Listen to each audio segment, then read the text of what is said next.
Pernah nggak mikir kalau tiba-tiba kehilangan pekerjaan atau ada keluarga yang sakit, duit dari mana buat nutupin semua biaya itu?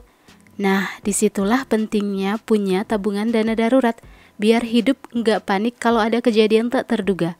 Banyak orang mikir, nabung itu susah, padahal kalau tahu caranya, bisa banget kok pelan-pelan tercapai. Ada banyak cara ngatur uang biar hidup lebih tenang, dan salah satunya adalah dengan menabung dana darurat.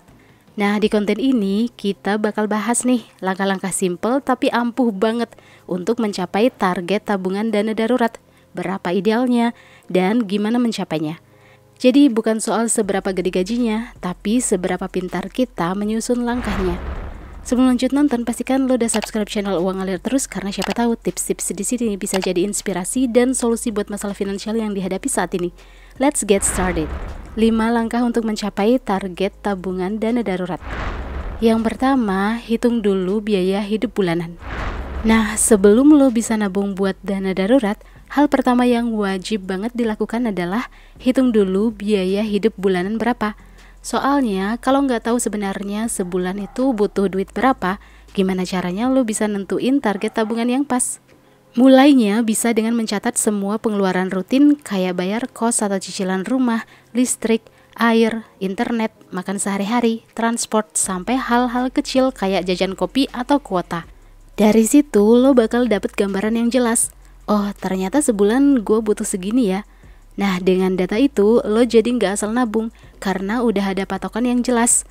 Intinya, ini langkah awal biar kita tahu pondasi keuangan dulu sebelum lanjut ke langkah berikutnya.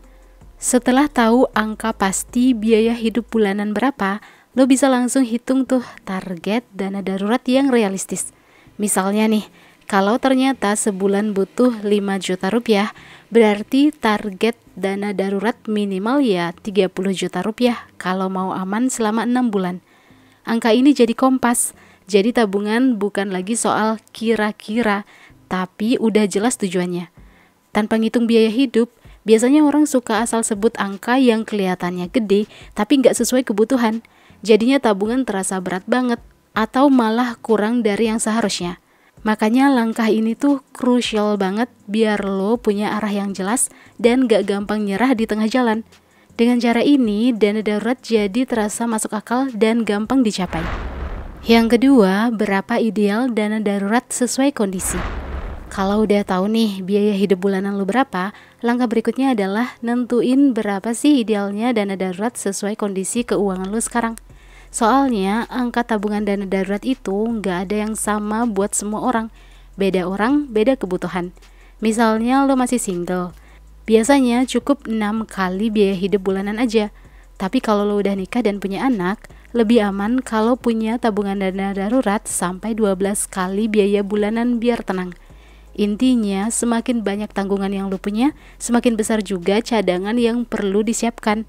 Jadi jangan asal ikut-ikutan angka orang lain, tapi sesuaikan sama kondisi hidup kita. Cara mulainya, tinggal lihat posisi lo sekarang. Apakah masih sendiri alias belum menikah, udah berkeluarga, atau bahkan jadi tulang punggung keluarga besar misalnya. Dari situ baru deh tentuin target dana darurat sesuai level aman yang cocok buat lo. Misalnya lo masih single alias belum menikah dengan biaya hidup 3 juta rupiah per bulan. Berarti target punya tabungan dana darurat minimal ya 18 juta rupiah. Nah, kalau lo punya keluarga kecil dengan biaya hidup misalnya 6 juta rupiah, targetnya bisa sampai 72 juta rupiah. Angka ini memang kelihatan besar, tapi kalau dicicil pelan-pelan bakal jadi lebih ringan. Jadi yang penting bukan langsung sampai target, tapi tahu dulu angka idealnya berapa, biar jelas tujuan nabungnya. Yang ketiga, bikin timeline menabung yang realistis. Nah, setelah tahu target dana darurat yang lo butuhin, sekarang waktunya bikin timeline nabung yang realistis. Kenapa harus realistis? Well, karena kalau targetnya ketinggian dalam waktu singkat, ujung-ujungnya bikin kita malah stres dan gampang menyerah. Mulainya simpel aja, lihat dulu berapa uang yang bisa lo tabung tiap bulan setelah semua kebutuhan pokok beres. Dari situ tentuin kira-kira butuh berapa lama buat sampai ke target yang udah dihitung tadi. Jadi lo nggak asal nabung, tapi punya jalur yang jelas kayak peta perjalanan gitu. Timeline ini penting biar kita tetap konsisten dan gak gampang goyah di tengah jalan. Contohnya gini, misalnya lo butuh dana darurat 24 juta rupiah dan bisa nabung 2 juta rupiah setiap bulan.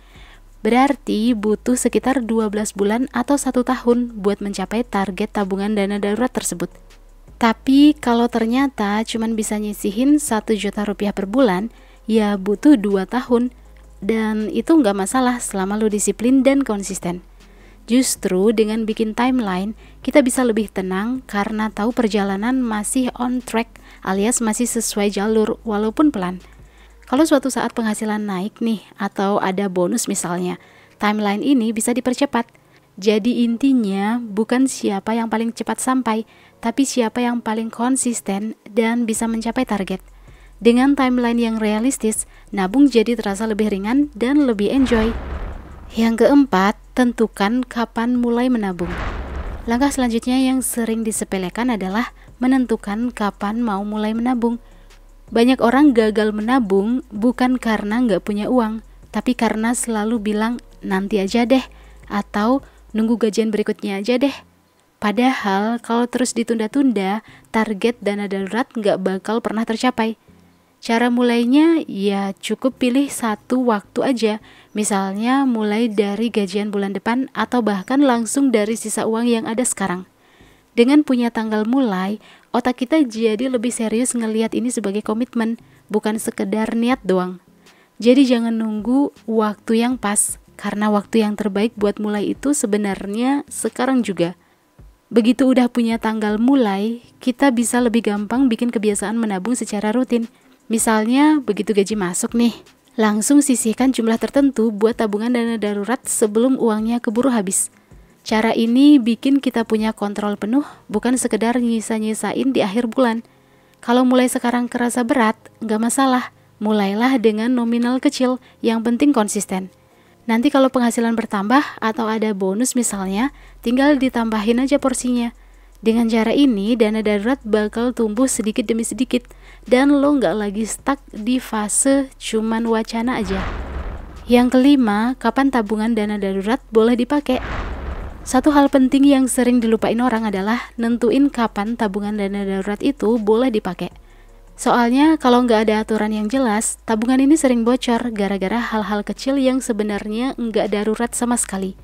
Dana darurat itu cuma dipakai buat kondisi yang benar-benar mendesak. Misalnya tiba-tiba kehilangan pekerjaan, ada anggota keluarga yang sakit, atau butuh biaya perbaikan mendadak yang nggak bisa ditunda. Jadi sebelum mulai menabung, kita harus bikin batasan yang jelas dulu, biar tabungan ini nggak berubah jadi tabungan serbaguna.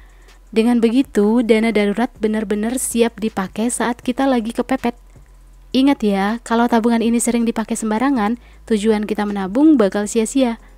Cara mulainya bisa dengan bikin aturan pribadi yang jelas dan sederhana.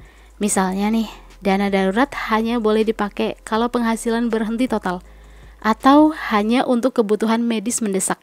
Dengan bikin aturan kayak gini, lo jadi punya kompas buat nahan diri ketika tergoda mau pakai uangnya. Kalau lagi pengen beli barang atau liburan, lo bakal sadar itu bukan keadaan darurat, jadi harus tahan. Lebih bagus lagi kalau pisahin tabungan dana darurat ini di rekening khusus, biar nggak gampang kecampur sama uang harian.